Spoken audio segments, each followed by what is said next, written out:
भंडारा जिल्ह्यातील लाखांदूर तालुक्यातील पुयार येथे एक धक्कादायक प्रकार उघडीस आला आहे. जिल्हा परिषद शाळेत शिकणाऱ्या एका 6 वर्षीय चिमुकलीला विद्युत करंट लागल्याची घटना घडली आहे. या घटनेत पहिल्या वर्गात शिकणाऱ्या ह्या विद्यार्थिनीचा शाळेतच दुर्दैवी मृत्यू झाला आहे.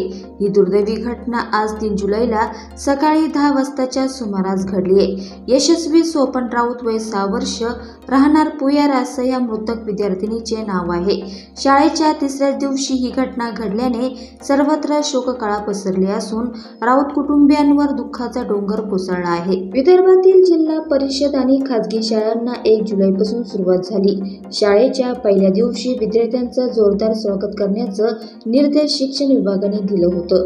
त्यानुसार सर्वत्र मोठ्या हर्ष उल्हासात विद्यार्थ्यांचं जोरदार स्वागत करण्यात आलं. मात्र नवीन शैक्षणिक सत्रातील तिसऱ्या दिवशी जिल्हा परिषद वरिष्ठ प्राथमिक शाळेतील पहिल्या वर्गात शिकणाऱ्या एका चिमुकल्या विद्यार्थिनीचा शाळेतच विद्युत करंट लागून मृत्यू झाला. ही धक्कादायक घटना आज भंडारा जिल्ह्याच्या लाखांदूर तालुक्यातील पुयार येथील जिल्हा परिषद वरिष्ठ प्राथमिक शाळेत घडली. यशस्वी सोपन राऊत वय 6 वर्ष, राहणार पुयार असं मृतक विद्यार्थिनीचे नाव आहे. आज सकाळी 10 वाजेपूर्वी यशस्वी राऊत ही विद्यार्थिनी शाळेत आली.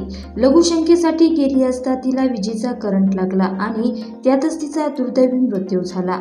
दरम्यान लाखांदूर पोलीस निरीक्षक सचिन पवार यांच्या मार्गदर्शनात पोलिसांनी या घटनेचा तपास सुरू केला आहे.